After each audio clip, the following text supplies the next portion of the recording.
નમસ્કાર વિદ્યાર્થી મિત્રો। તો પ્રીવિયસ લેક્ચરમાં આપણે આલેખોની ચર્ચા કરી। વેગ વિરુદ્ધ સમયનો આલેખ, પછી સ્થાન વિરુદ્ધ સમયનો આલેખ અને પ્રવેગ માટે વેગ વિરુદ્ધ સમયનો આલેખ, વેગ વિરુદ્ધ સમયના આલેખનો ઢાળ પ્રવેગ આપે અને પ્રવેગ માટે સ્થાન વિરુદ્ધ સમયનો આલેખ ચત્તા વાટકા જેવો હોય, અપવર્ડ બાઉલ હોય તો પ્રવેગ ધન મળે, ડાઉનવર્ડ બાઉલ હોય, ઊંધો વાટકા જેવો આકાર તમને જોવા મળે તો પ્રવેગ ઋણ હોય અને સીધી સુરેખા જોવા મળે, સ્થાન વિરુદ્ધ સમયનો આલેખ સુરેખા જોવા મળે તો પ્રવેગ પૂછ્યો હોય તો શૂન્ય મળે। બરોબર। તો હવે આજે આપણે એવું જ એક વાત કરવાની છીએ કે વેગ વિરુદ્ધ સમયનો આલેખ છે બાળકો। વેગ વિરુદ્ધ સમયનો આલેખ છે। વાય અક્ષ ઉપર વેગ છે અને એક્સ અક્ષ ઉપર સમય છે। સમય સેકન્ડમાં છે, વેગ મીટર પ્રતિ સેકન્ડમાં છે। હવે માની લો કે આપણે વેગ વિરુદ્ધ સમયના આલેખનો આલેખ આવી રીતના આપેલો છે। બરોબર। આ ટી સમય છે અને આ વી વેગ છે। બરોબર। આ વી વેગ અને આ ટી સમય, આ ઉગમ બિંદુ ઓ છે। હવે મારે આમનું ક્ષેત્રફળ જોઈએ છે। શું જોઈએ છે? ક્ષેત્રફળ। ક્ષેત્રફળ જોતું હોય તો ક્ષેત્રફળનું સૂત્ર શું છે? લંબાઈ ગુણ્યા પહોળાઈ। તો આ આલેખ આપેલો છે એમાં તમને લંબાઈ આટલી દેખાય છે, ટી બરાબર 0 થી ટી બરાબર ટી જેટલી। બરોબર। તો લંબાઈ આટલી છે તો ક્ષેત્રફળ જોઈએ છે। કોના વિરુદ્ધ કોનો આલેખ છે? ક્ષેત્રફળ। ક્યારે જોઈએ છે? તો કે વેગ વિરુદ્ધ સમયનો આલેખ છે। વેગ વિરુદ્ધ સમયનો આલેખ છે અને એમનું ક્ષેત્રફળ જોઈએ છે। શું જોઈએ છે? ક્ષેત્રફળ લઉં છું, ઢાળ નથી લેતો, ક્ષેત્રફળ લઉં છું તો ક્ષેત્રફળ શું મળશે? તો ક્ષેત્રફળ મળશે આ લંબાઈ। લંબાઈ કેટલી છે? 0 થી ટી જેટલી, એટલે ટી થશે। અને પહોળાઈ કેટલી છે? પહોળાઈ કેટલી છે? તો કે વી જેટલી। અથવા લંબાઈ આને લ્યો તો પહોળાઈ આને લેશો, કોઈ પણને લઈ શકો તો વી અને ટી, 0 થી વી જેટલી પહોળાઈ ધારી લ્યો અને 0 થી ટી જેટલી લંબાઈ ધારી લ્યો તો વી ઇન્ટુ ટી। તો આપણે આમ લખી શકીએ 3 ગુણ્યા 2 કે 2 ગુણ્યા 3, બધું સરખું જ થાય તો વી ઇન્ટુ ટી લખી શકાય। તો ક્ષેત્રફળ કેટલું મળ્યું? વી ઇન્ટુ ટી। હવે આને ગુજરાતીમાં લખવું હોય તો આમ લખાય વેગ ગુણ્યા સમય। શું લખાય? વેગ ગુણ્યા સમય। હવે આના ઉપરથી આ શું મળ્યું? તો કે વેગ વિરુદ્ધ સમયના આલેખનું ક્ષેત્રફળ વેગ ગુણ્યા સમય। તો વેગ ગુણ્યા સમય શું છે? તો તમે આવું ભણી ગયા હતા, વેગ બરાબર, વેગનું સૂત્ર શું થતું હતું? સરેરાશ વેગ અથવા વેગ। તો વેગનું સૂત્ર શું થતું હતું? સ્થાનાંતર, કુલ સ્થાનાંતરના છેદમાં કુલ સમયગાળો। કુલ સ્થાનાંતરના છેદમાં કુલ સમયગાળો। તો આને આમ લખી શકાય કુલ સમયગાળો, એટલે સમય જ કહેવાય એક પ્રકારનો। વેગ ગુણ્યા સમય આમ લખી શકાય। આ સમયગાળો અહીંયા વહી આવ્યા, હું કુલ સમયગાળો નથી લખતો, ખાલી સમય લખું છું। સમય એટલે કુલ સમયગાળો જ સમજવાનો, અથવા વેગ ગુણ્યા સમય બરાબર શું થયું? આ અહીંયા ગુણાવ્યું તો શું થયું? સ્થાનાંતર મળ્યું બાળકો। વેગનું સૂત્ર, વેગનું સૂત્ર શું છે? વેગ બરાબર સ્થાનાંતરના છેદમાં સમય, સ્થાનાંતરના છેદમાં સમયગાળો અથવા સમય। બરોબર। હવે સ્થાનાંતરને સૂત્રનો કરતા બનાવવું, સ્થાનાંતરને સૂત્રનો કરતા બનાવવું તો સમય ક્યાં વહી જશે? વેગના ગુણાકારમાં આવી જશે। વેગ ગુણ્યા સમય તો શું મળ્યું? સ્થાનાંતર મળ્યું। તો હવે બાળકો, તો વેગ વિરુદ્ધ સમયના આલેખનું ક્ષેત્રફળ તો વેગ ગુણ્યા સમય, વેગ ગુણ્યા સમય તો શું થાય? સ્થાનાંતર પણ થાય, સ્થાનાંતર પણ થાય। તો મેં સૌપ્રથમ વેગ વિરુદ્ધ સમયનો આલેખ લીધો, એમનું ક્ષેત્રફળ મળ્યું તો વેગ ગુણ્યા સમય। તો વેગ વિરુદ્ધ સમયના આલેખનું ક્ષેત્રફળ વેગ ગુણ્યા સમય મળ્યું, જેને શું કહેવામાં આવે છે? સ્થાનાંતર કહેવામાં આવે છે। તો બાળકો આના મુજબ આપણે એમ કહી શકીએ કે વેગ વિરુદ્ધ સમયના આલેખનું ક્ષેત્રફળ આપણને કુલ સ્થાનાંતર આપે છે। વેગ વિરુદ્ધ સમયનો આલેખ આપ્યો છે અને તમને કુલ સ્થાનાંતર પૂછ્યું છે તો તમારે શું કરવાનું? તો કે એમનું ક્ષેત્રફળ મેળવી લેવાનું। કઈ રીતે આપણે સૌપ્રથમ મેળવવું? મને ખબર નથી કે આ વેગ વિરુદ્ધ સમયનો આલેખનું ક્ષેત્રફળ શું આપે। તો ક્ષેત્રફળ બરાબર શું થાય? તો કે લંબાઈ ગુણ્યા પહોળાઈ। લંબાઈ ટી જેટલી, પહોળાઈ વી જેટલી, તો વેગ ગુણ્યા સમય લખ્યું। બરોબર। વેગ ગુણ્યા સમય બરાબર તો સ્થાનાંતર થાય। તો મેં મેળવ્યું ક્ષેત્રફળને, મળી ગયું સ્થાનાંતર, તો એ શું કહી શકાય? મેળવું ક્ષેત્રફળને બરાબર થાય છે સ્થાનાંતર। તો આના વિશે આમ લખી શકાય કે વેગ વિરુદ્ધ સમયના આલેખનું ક્ષેત્રફળ, વેગ વિરુદ્ધ સમયના આલેખનું ક્ષેત્રફળ કુલ સ્થાનાંતર આપે છે, કુલ સ્થાનાંતર આપે છે। બરોબર. વેગ વિરુદ્ધ સમયનો આલેખ છે, એમનું ક્ષેત્રફળ મેળવ્યું તો મને શું મળ્યું? ક્ષેત્રફળ મળ્યું તો વેગ ગુણ્યા સમય મળ્યું, જેને શું કહેવાય? સ્થાનાંતર કહેવાય. તો વેગ વિરુદ્ધ સમયના આલેખનું ક્ષેત્રફળ મને કુલ સ્થાનાંતર આપે છે. વેગ બરાબર સ્થાનાંતરના છેદમાં સમય, સ્થાનાંતર બરાબર વેગ આ સમય ગુણાકારમાં આવી જશે, વેગ ગુણ્યા સમય. તો સ્થાનાંતર વેગ ગુણ્યા સમય બરાબર શું થાય? સ્થાનાંતર. તો ક્ષેત્રફળ મેળવ્યું તો એ વેગ ગુણ્યા સમય મેળવ્યું, વેગ ગુણ્યા સમયને સ્થાનાંતર કહેવાય. તો આના વિશે આમ લખી શકાય કે વેગ વિરુદ્ધ સમયના આલેખનું ક્ષેત્રફળ સ્થાનાંતર આપે છે. હવે જુઓ, હું તમને આપણે પહેલેથી ભણી ગયા એમનું ટૂંકમાં ચર્ચા કરી દઉં, પછી આપણે આગળ વધીએ. નિયમિત પ્રવેગી ગતિના 3 સમીકરણો છે એ આપણે પહેલાં તારવશું ને પછી તમારે લોકોને યાદ રાખી લેવાના છે. તમને તારવતા આવડે તો ભલે વાત છે, સારી વાત કહેવાય, પરંતુ બાકી 3 સૂત્ર તમારે કંઠસ્થ કરી લેવાના છે. એ 3 સૂત્ર ઉપર આ ચેપ્ટરમાં ખૂબ જ અગત્યના દાખલા છે, એ હમણાં ચર્ચા કરીએ એ પહેલાં આપણે આલેખની ફાસ્ટમાં વાત કરી જઈએ.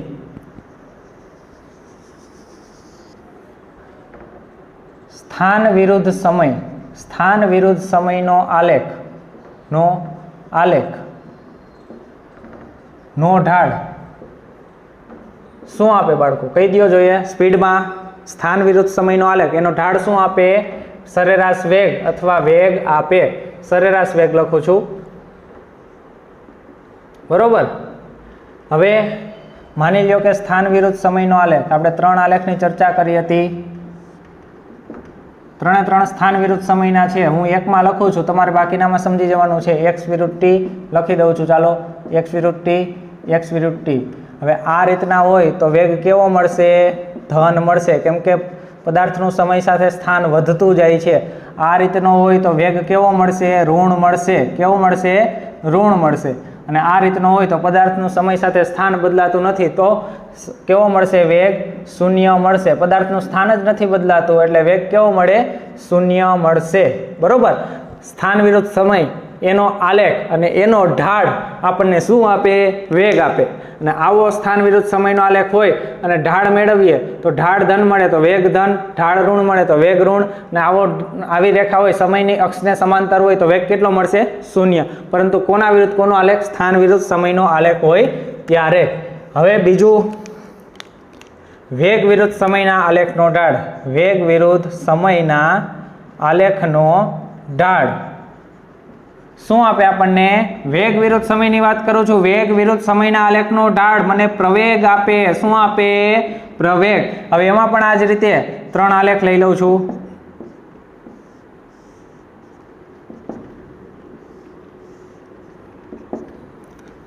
એક આ રીતના છે, એક આ રીતના છે અને એક આ રીતના છે. 3 આલેખ વેગ વિરુદ્ધ સમયના છે, વેગ વિરુદ્ધ સમયના છે, વેગ વિરુદ્ધ સમયનો છે. બરોબર.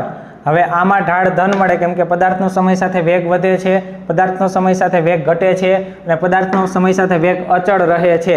તો હવે વેગ વિરુદ્ધ સમયનો આલેખ છે, એનો ઢાળ શું આપે? પ્રવેગ આપે. તો આમાં પ્રવેગ કેવો મળશે? તો કે ધન મળશે. આમાં પ્રવેગ કેવો મળશે? તો કે ઋણ મળશે. અને આમાં પ્રવેગ કેવો મળશે? તો કે શૂન્ય મળશે. શું કામ શૂન્ય મળશે? તો કે સમયની અક્ષને સમાંતર છે તો વેગ બદલાતો નથી. વેગ ના બદલાય તો પ્રવેગની વ્યાખ્યા જ છે. પ્રવેગની વ્યાખ્યા શું છે? તો કે વેગમાં થતો ફેરફાર. તો અહીંયા તો વેગમાં ફેરફાર જ નથી થતો. ફેરફાર ન થતો હોય તો પ્રવેગ શૂન્ય. વેગ હતો એટલો ને એટલો રહે છે તો વેગ શૂન્ય. બરોબર. આ 3 આલેખ, આ 3 આલેખ. અને હજુ વેગ વિરુદ્ધ સમયના આલેખનું ક્ષેત્રફળ. બાળકો ખાસ યાદ રાખવાનું છે. વેગ વિરુદ્ધ સમયના આલેખનું ક્ષેત્રફળ. અહીંયા આપણે ઘણી બધી ચર્ચા કરી. શું કે વેગ વિરુદ્ધ સમયનો આલેખ એનું ક્ષેત્રફળ મને શું આપે છે? કુલ સ્થાનાંતર આપે છે. કુલ સ્થાનાંતર આપે છે. બરોબર. ત્યારબાદ અહીંયા ઉપર દર્શાવું છું પ્રવેગ માટે સ્થાન વિરુદ્ધ સમયના આલેખો પરથી પ્રવેગનું ચિહ્ન.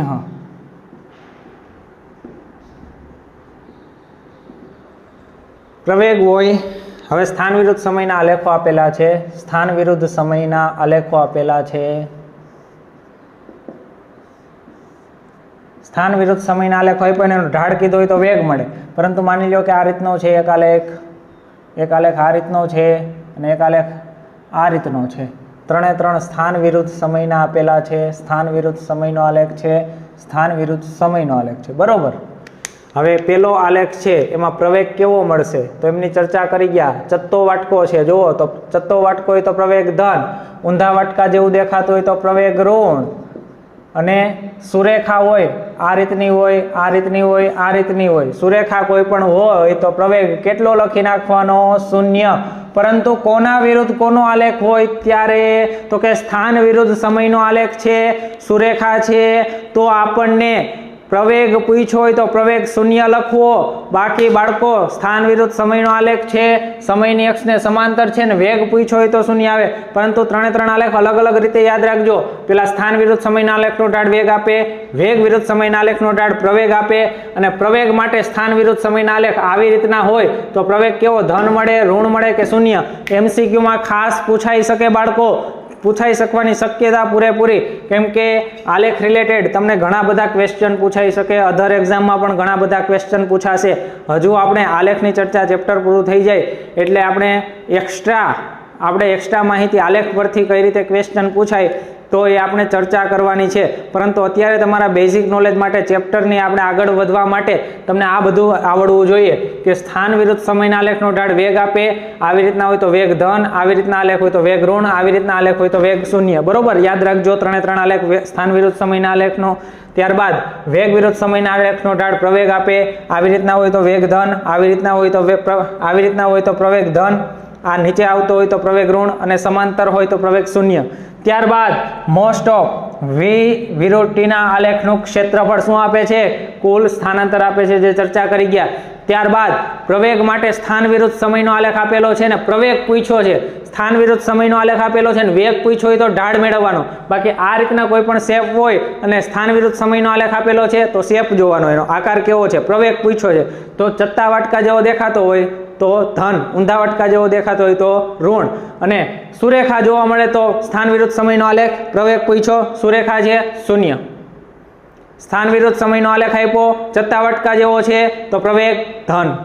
સ્થાન વિરુદ્ધ સમયનો આલેખ આપ્યો, ઊંધા વાટકા જેવો છે તો પ્રવેગ ઋણ. બરોબર, તો આ રીતના તમારે આલેખો યાદ રાખવાના છે. હવે આપણે નિયમિત પ્રવેગી ગતિ માટેના 3 સમીકરણો જે અગત્યના છે જેમની ચર્ચા કરીએ એ પહેલા આટલું નોટ કરી નાખો.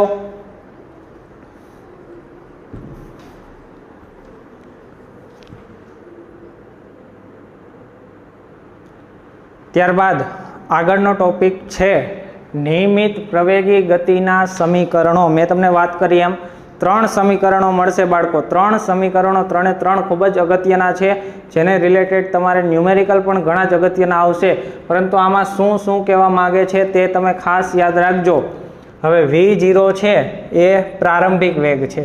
હવે જો તમને આલેખ ઉપરથી ખબર પડી જાય, અહીંયા t બરાબર 0 સમય હોય તો t બરાબર 0 સમયે વેગ કેટલો છે? V0 છે. જો અહીંયા t બરાબર 0 હોય ત્યારે વેગ કેટલો આપેલો છે? V0 અહીંયા આપેલો છે. તો લખવાનું તમારે આલેખમાં દર્શાવ્યા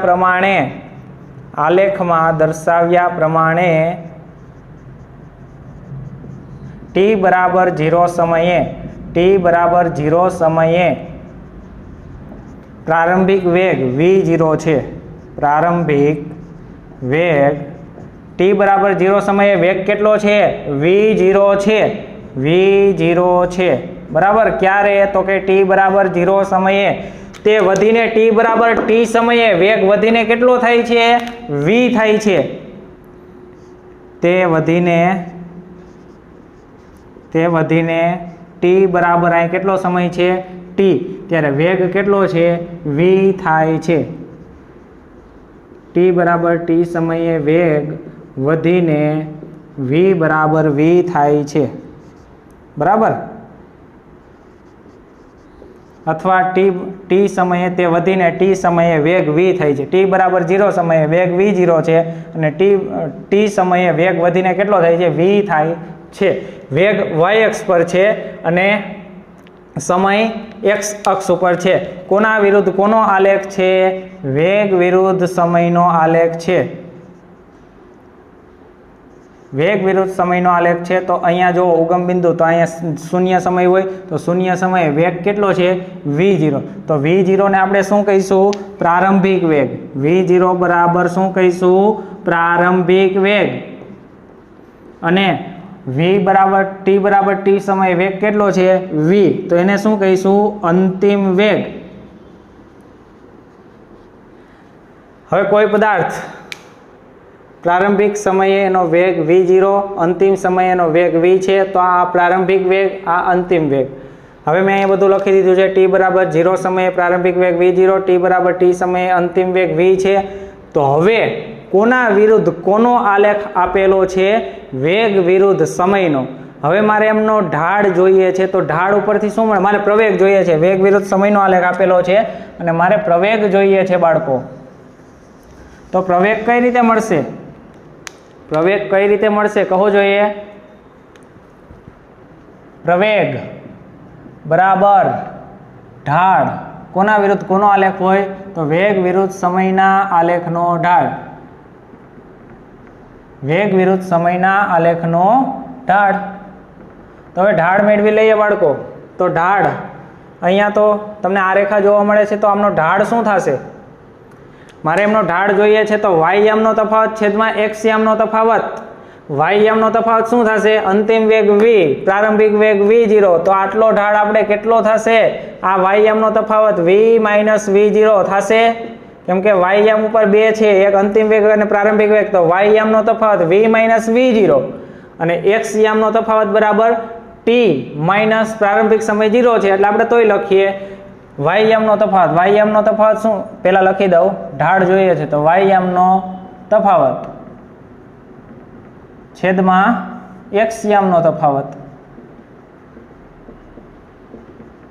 તો y યામનો તફાવત શું આવશે તો કે y યામ ઉપર વેગ છે તો વેગનો તફાવત આવશે કયો અંતિમ વેગ આ છે પ્રારંભિક વેગ આ છે તો v માઇનસ v0 એના છેદમાં x યામનો તફાવત તો અંતિમ સમય આ છે પ્રારંભિક સમય 0 છે બરોબર તો આને શું કહેવાય પ્રવેગની સંજ્ઞા છે a બરોબર પ્રવેગની સંજ્ઞા છે a।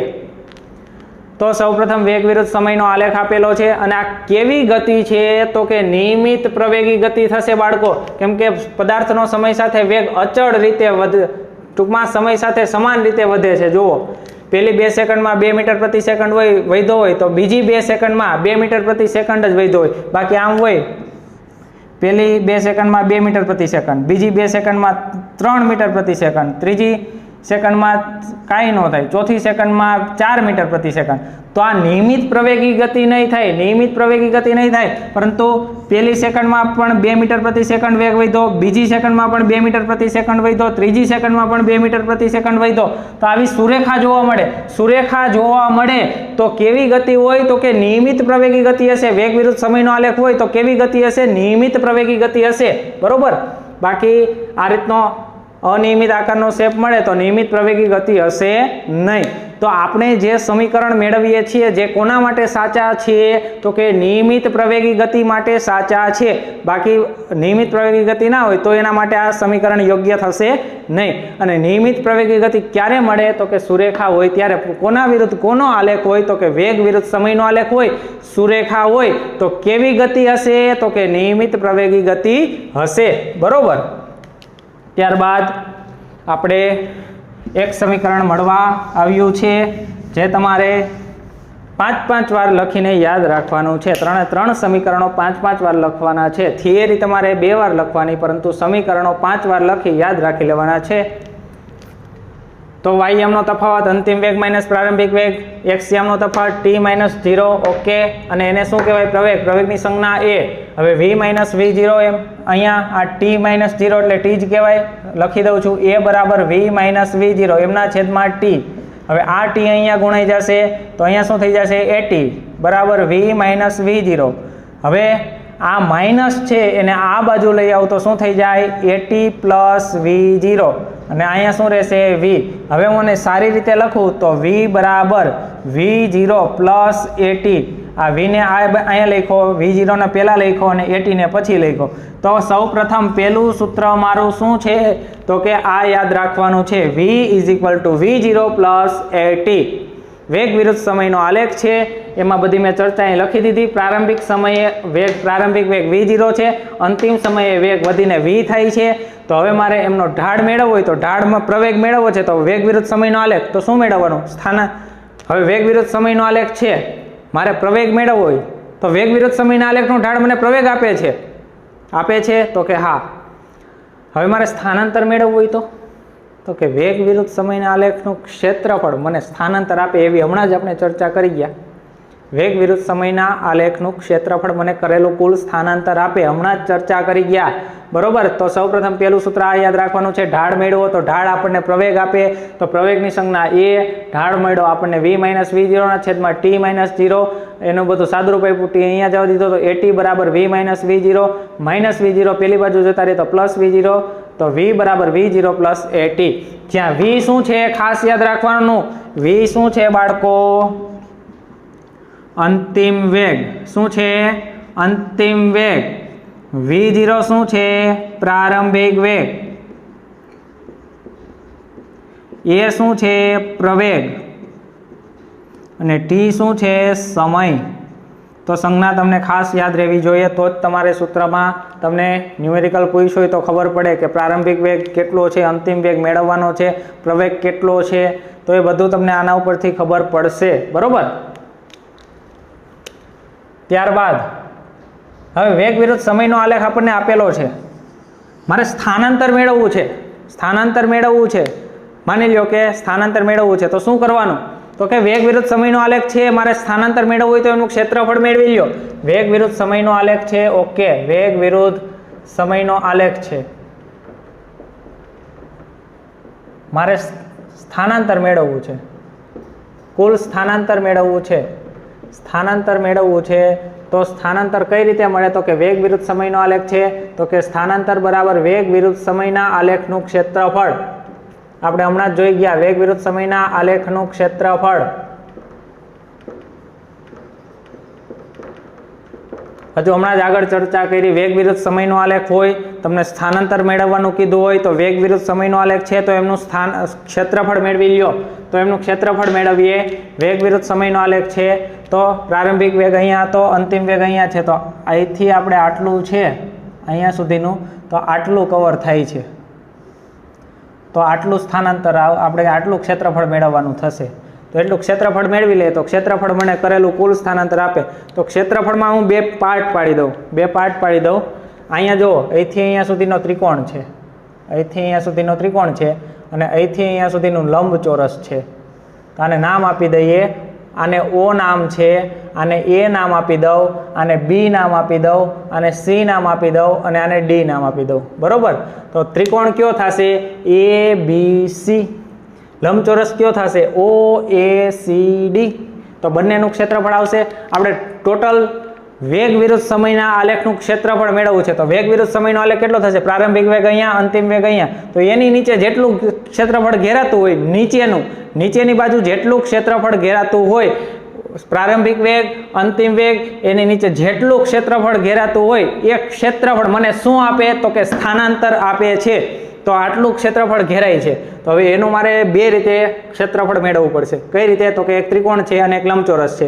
તો એના બે પાર્ટ પાડી દીધા. તો હું અહીંયા લખી લઉં છું, ત્રિકોણ ABC નું ક્ષેત્રફળ, ત્રિકોણ ABC નું ક્ષેત્રફળ વત્તા લંબચોરસ કયો થશે? OACD નું ક્ષેત્રફળ, OACD નું ક્ષેત્રફળ. બરોબર.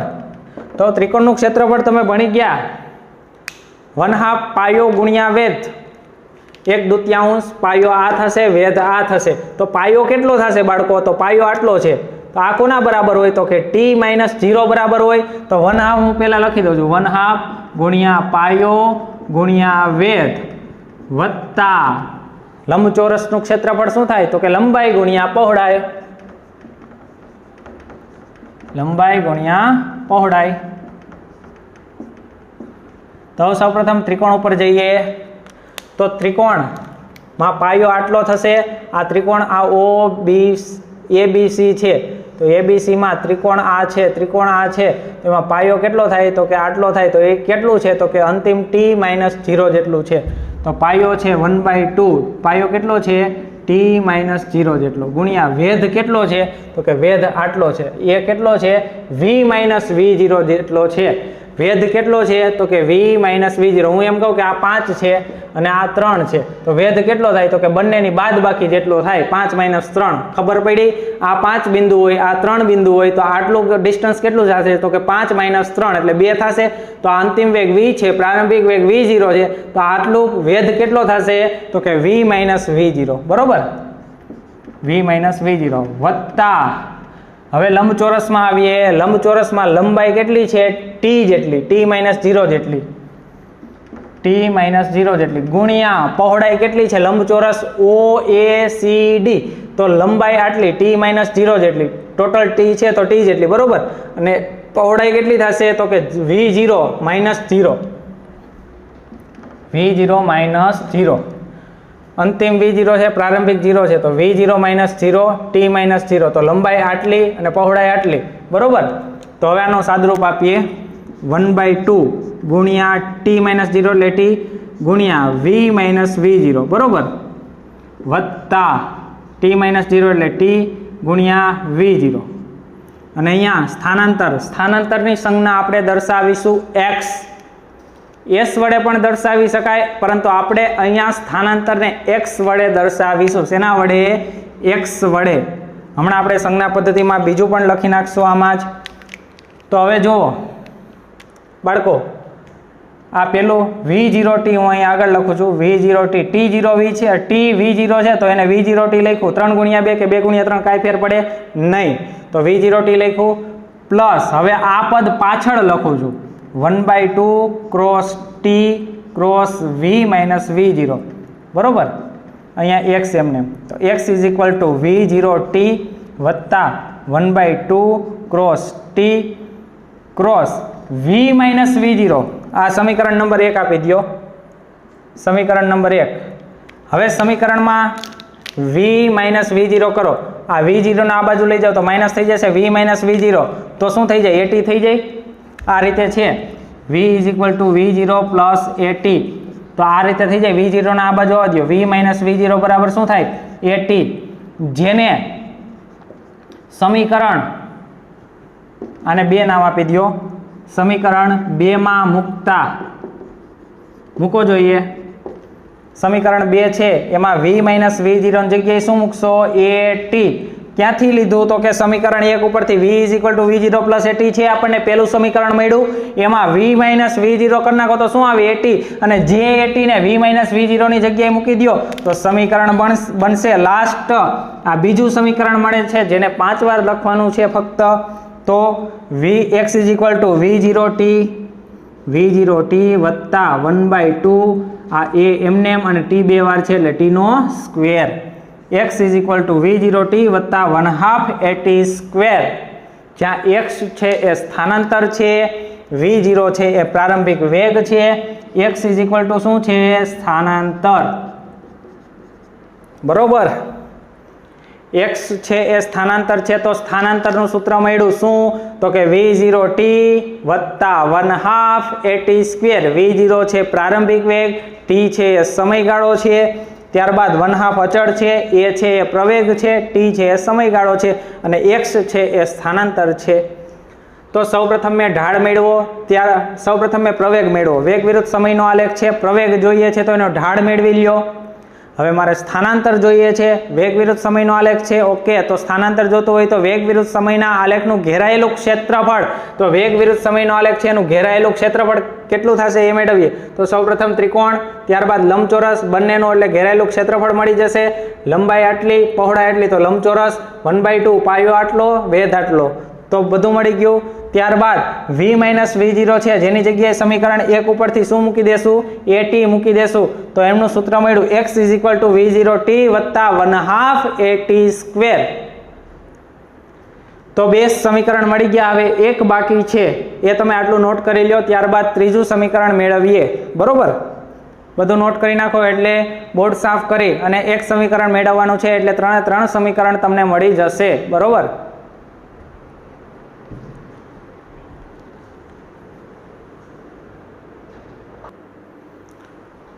તો પહેલું સમીકરણ આપણને કેવું મળ્યું? પહેલું સમીકરણ મળેલું છે v = v0 plus at.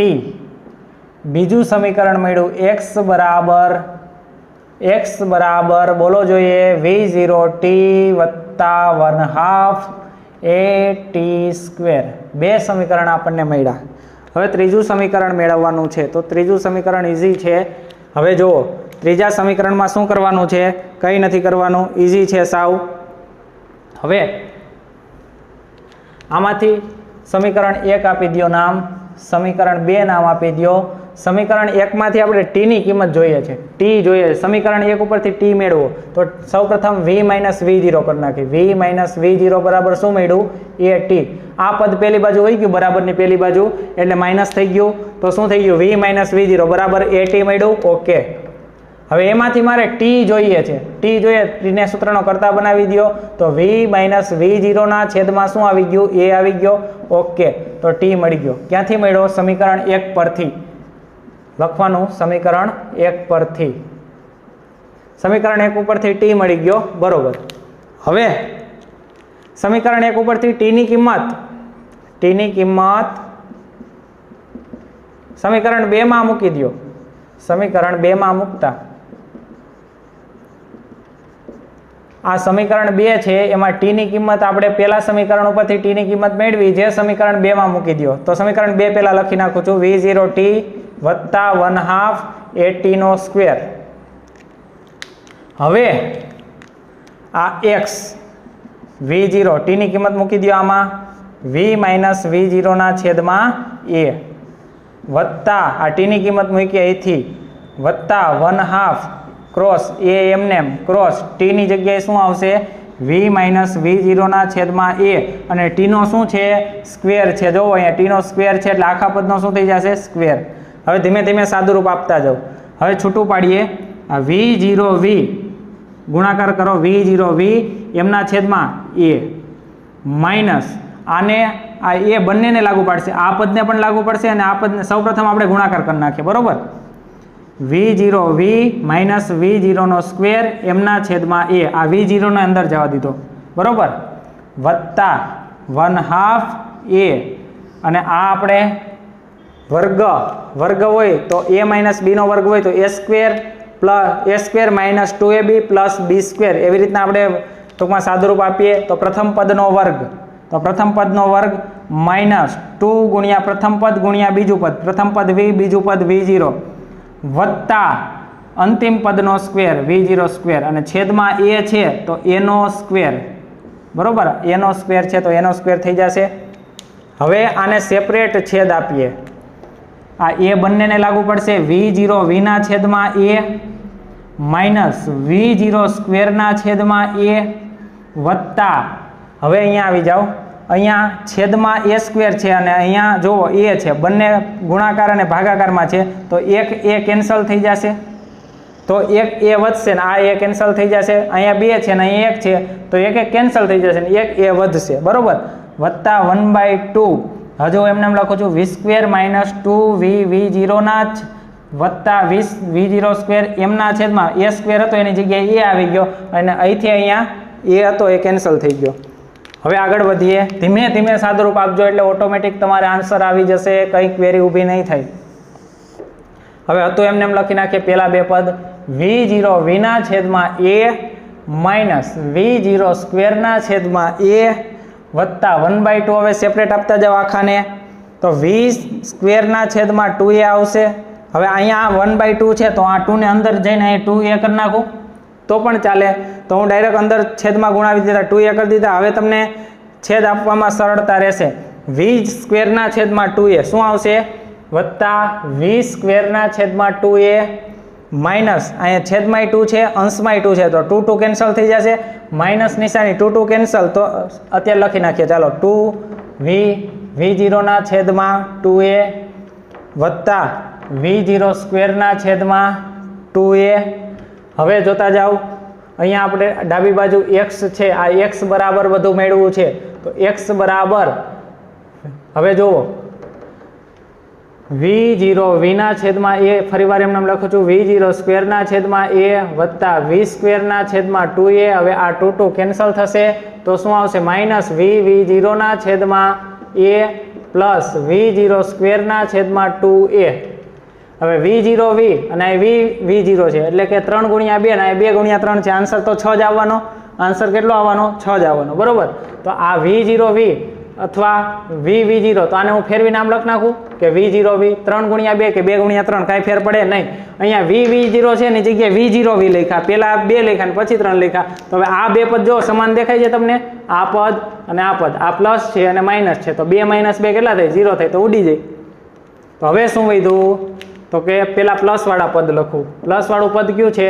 v square ના છેદમાં 2a.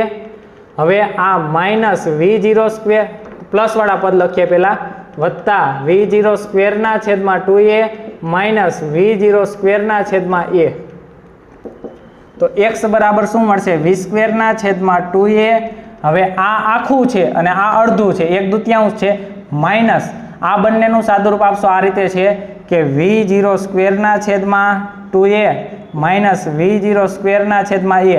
આ આખું છે અને આ અડધું છે, તો રૂપિયામાંથી આઠાના જાય તો કેટલા વધે? આઠાના. અને નિશાની કોની લાગે? રૂપિયાની. મોટું હોય એની નિશાની લાગે. આ રૂપિયો છે, આઠાના છે, તો રૂપિયામાંથી આઠાના જાય તો આઠાના વધે, પરંતુ રૂપિયાની નિશાની લાગે, રૂપિયો જેવો હોય એવી નિશાની લાગે, તો રૂપિયો માઇનસ છે. તો લખી નાખો v0 સ્ક્વેર ના છેદમાં 2a. અથવા તમને ખબર ના પડતી તો લસા લઈ લેવાનો. લસા કેટલો આવશે? 2a. તો હવે અહીંયા v0 સ્ક્વેર, અહીંયા 2 v0 સ્ક્વેર એમના છેદમાં 2a લસા, તો v0 square minus 2v0 square તો કેટલા આવે? માઇનસ v0 સ્ક્વેર ના છેદમાં 2a. પરંતુ એના કરતાં આ જ રીત સહેલી પડશે. આ રૂપિયો છે, આ આઠાના છે, કેમ કે છેદમાં 1/2 છે, આ જે છે એના કરતાં અડધું છે. તો હવે રૂપિયામાંથી આઠાના જાય તો આઠાના જ વધે, તો આઠાના લખી નાખ્યા. v0 સ્ક્વેર ના છેદમાં 2a. નિશાની કોની લાગે? તો કે મોટું હોય એમની લાગશે. બરોબર. હવે આગળ વધો. સૂત્ર મળી ગયું, કંઈ અઘરું નથી. આનો લસા શું આવશે? 2a. તો x બરાબર v square minus v0 square છેદમાં 2a. તો v square minus v0 square બરાબર 2ax. ત્રીજું સૂત્ર મળી ગયું, v square minus v0 square બરાબર 2ax. 3 સમીકરણ થિયરીમાં તમને મજા આવે ના આવે, પરંતુ આ 3 સમીકરણ તમારે ખાસ યાદ રાખવાના છે. કેમ કે નીટ અને JEE તમને એમ નહીં પૂછે કે સૂત્ર તારવીને બતાવો, પરંતુ કઈ રીતે આવ્યા તો તમને થોડી ઘણી બેઝિક માહિતી હોવી જોઈએ કે આ રીતે આવ્યા. તો સૌપ્રથમ આપણે આ બે તો આ ઢાળની રીતે મેળવો, આ ક્ષેત્રફળની રીતે મેળવો, અને આમાંથી ટીની કિંમત મેળવીને આમાં મૂકી, પછી ધીમે ધીમે આગળ વધતા ગયા. આ પદને અંદર ગુણાવ્યું, ત્યારબાદ v - v0 આનો સ્ક્વેર કર્યો, છેદમાં આનો સ્ક્વેર, અહીંયા 1 હતો અને છેદમાં સ્ક્વેર હતો, તો 1 1 ઉડી ગયા. ત્યારબાદ સેપરેટ છેદ આપ્યા, તો બે પદ સમાન હતા તો એ ઉડી ગયા. તો v સ્ક્વેર ના છેદમાં 2a પહેલા લખ્યું, ત્યારબાદ આ બંને પદ છે એ સમાન છે, પરંતુ આ આખું છે ને આ અડધું છે, તો આખામાંથી અડધું જાય તો અડધું જ વધે, પરંતુ નિશાની મોટાની લાગશે તો માઇનસ આવે, તો માઇનસ.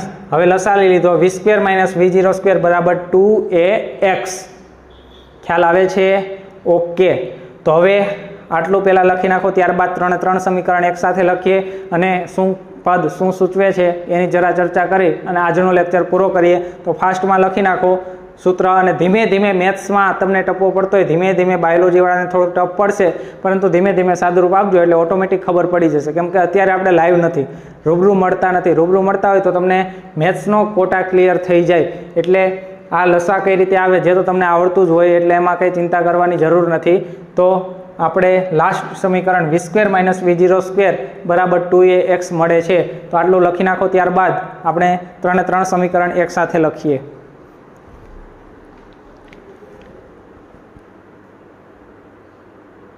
આપણે નિયમિત પ્રવેગી ગતિના 3 સમીકરણો મેળવ્યા. પેલું સમીકરણ મેળવ્યું જે હતું v v0 પ્લસ at. ત્યારબાદનું સમીકરણ x v0t વત્તા 1/2 at સ્ક્વેર, અને ત્રીજું સમીકરણ મેળવવું કે v square minus v0 square બરાબર 2ax. તો આ 3 સમીકરણમાં v છે એ શું છે? અંતિમ વેગ છે. v0 છે એ પ્રારંભિક વેગ છે, a છે એ પ્રવેગ છે, t છે એ ટોટલ સમયગાળો છે અને x છે એ સ્થાનાંતર છે. બરોબર. હવે કોઈ પદાર્થ છે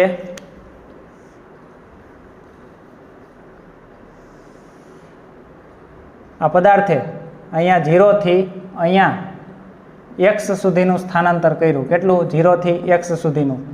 આ અંતિમ બિંદુ છે x. બરોબર. તો આનું સ્થાનાંતર કેટલું થશે? તો કે અંતિમ સ્થાન માઇનસ પ્રારંભિક સ્થાન. અંતિમ સ્થાન x છે, પ્રારંભિક સ્થાન 0 છે, તો આ સ્થાનાંતર થયું x માઇનસ 0. હવે કોઈ બીજો પદાર્થ છે,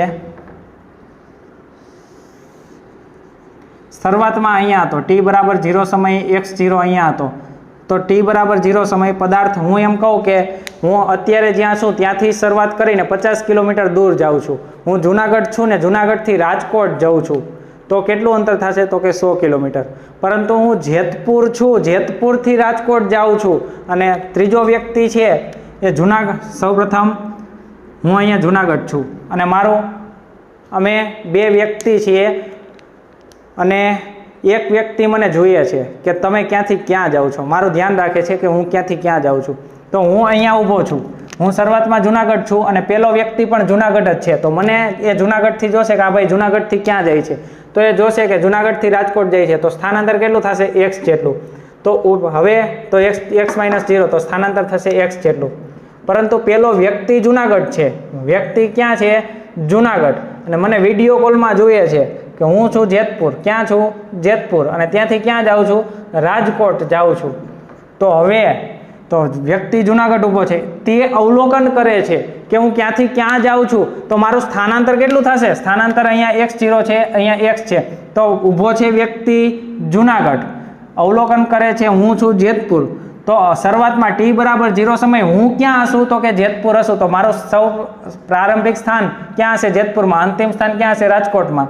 તો મારું સ્થાનાંતર કેટલું ગણાશે? કયો જોઈએ? પ્રારંભિક સ્થાન x0, અંતિમ સ્થાન x. તો મારું સ્થાનાંતર અહીંથી અહીંયા જેટલું ગણાય? કેટલું ગણાય? x minus x0. બરોબર.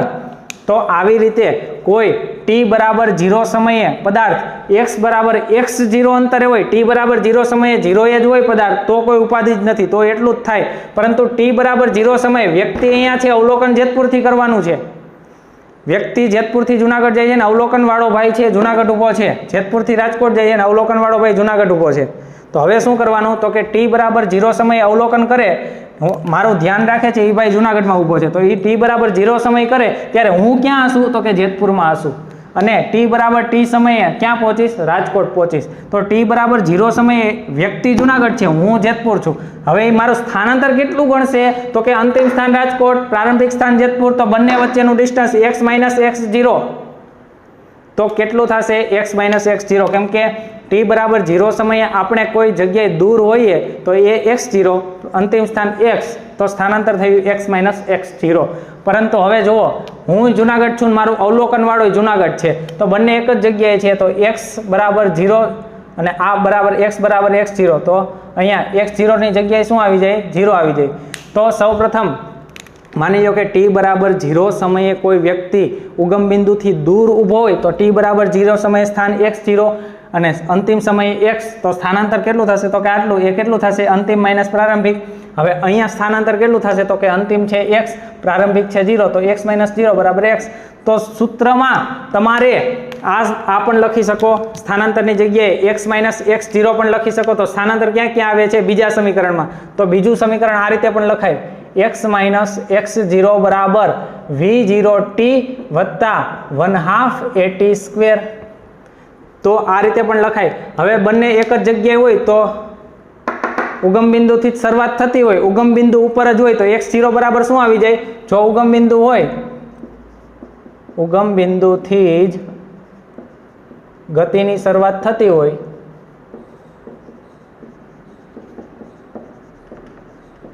તો x0 બરાબર કેટલા આવી જાય? 0 આવી જાય. કેમ કે અહીંયા x0 બરાબર કેટલા થશે? 0. કેમ કે ઉગમ બિંદુથી જ શરૂઆત થાય છે, અહીંયા ઉગમ બિંદુથી નથી થતી, થોડાક અંતર રહીને થાય છે, તો x0 થોડુંક અંતર હશે.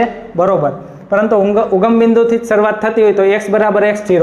હવે અહીંયા જુઓ x બરાબર x0 તો x0 ની જગ્યાએ ઉગમ બિંદુથી જ શરૂઆત થઈ છે તો x0 ની જગ્યાએ 0 મૂકી દો તો આપણે હતું એનું સમીકરણ આવી ગયું. ઓકે, જો ઉગમ બિંદુથી શરૂઆત થતી ન હોય, ઉગમ બિંદુથી ગતિની શરૂઆત થતી ન હોય અને અહીંથી થતી હોય તો x - x0 લખવું. જો ઉગમ બિંદુથી શરૂઆત થતી ન હોય, ઉગમ બિંદુથી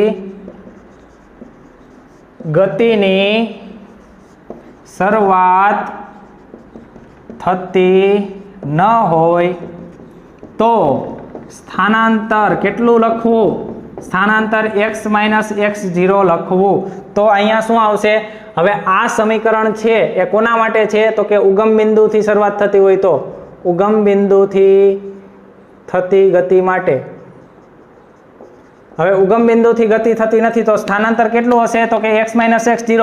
તો અહીંયા લખી નાખ્યું છે સૂત્ર x - x0 બરાબર v0t વત્તા 1/2 at².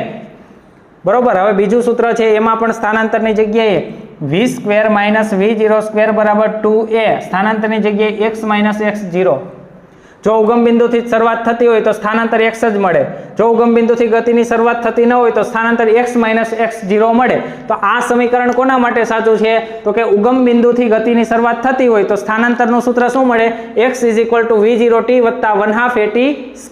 અને જો ઉગમ બિંદુથી ગતિની શરૂઆત થતી ન હોય તો સ્થાનાંતરનું સૂત્ર આવશે x - x0 બરાબર, આ બાજુ તો એમનેમ જ રાખવાનું છે, ખાલી સ્થાનાંતર જ ફરશે. જો ઉગમ બિંદુથી ગતિની શરૂઆત થતી હોય તો સ્થાનાંતર x. જો ઉગમ બિંદુથી ગતિની શરૂઆત થતી ન હોય તો સ્થાનાંતર x - x0. એટલું જ યાદ રાખવાનું છે. બરોબર. 3 સમીકરણો. પહેલું સમીકરણ v = v0 + at. બીજું સમીકરણ x = v0t વત્તા 1/2 at². ત્રીજું સમીકરણ v² - v0² બરાબર 2ax. હવે એમાં એક્સ્ટ્રા તમારે યાદ રાખવાનું શું કીધું મેં? જો ઉગમ બિંદુથી ગતિની શરૂઆત થતી હોય તો સ્થાનાંતર x. તો આ જ સમીકરણ. જો ઉગમ બિંદુથી ગતિની શરૂઆત થતી ન હોય તો સ્થાનાંતર શું આવશે? x - x0. બરોબર. તો બીજું કાંઈ તમારે યાદ રાખવાનું નથી. 3 સમીકરણ. ઉગમ બિંદુથી ગતિની શરૂઆત થતી હોય તો સ્થાનાંતર x, ન થતી હોય તો x - x0. આટલું તમારે યાદ રાખવાનું છે. આ 3 સમીકરણ તમારે 5 વાર લખવાના છે. ઓકે. તો 3 સમીકરણ તમને આવડતા હશે તો જ હવે તમને આના ન્યુમેરિકલ પણ આવડશે. બાકી તમને આમના ન્યુમેરિકલ પણ આવડશે નહીં. 3 સમીકરણમાં v છે એ v અંતિમ વેગ છે, v0 છે પ્રારંભિક વેગ, a છે એ પ્રવેગ, t છે એ સમયગાળો અને x છે એ ડિસ્પ્લેસમેન્ટ એટલે કે સ્થાનાંતર છે. બરોબર. તો આજના લેક્ચરમાં આપણે અહીંયા સુધી રાખીએ. તમારે 3 સમીકરણ થિયરી સમજવાની, લખવાની, 2 વાર લખવાની, પરંતુ મોસ્ટ તમારે આ લેક્ચરમાંથી તમારે મેં આલેખ કરાવ્યા એ યાદ રાખવાના છે અને આ 3 સમીકરણ ખાસ યાદ રાખવાના છે. થિયરીમાં સમજણ પડે તો વેરી ગુડ, ના સમજણ પડે તો છોડી દો અને આગળ વધી જાઓ. અને આ 3 સમીકરણ ખાસ યાદ રાખી લો. 3 સમીકરણ 5 વાર લખવાના છે. બરોબર. અને ક્યુ પદ શું સૂચવે છે એ ખાસ લખવાનું છે. આ બધું આટલું છે એ 5 વાર લખવાનું છે. હવે હું તમને આમાં મેં કીધું એમ કે ઉગમ બિંદુથી શરૂઆત થતી હોય તો સ્થાનાંતર x, ન થતી હોય તો x - x0. જો તમને એ ન્યુમેરિકલ ગણશો એટલે ઓટોમેટિક ખ્યાલ આવી જશે. પરંતુ આ 3 સૂત્ર તમને આવડશે તો જ આગળ વધશું. તો આજે સૌને જય શ્રી કૃષ્ણ.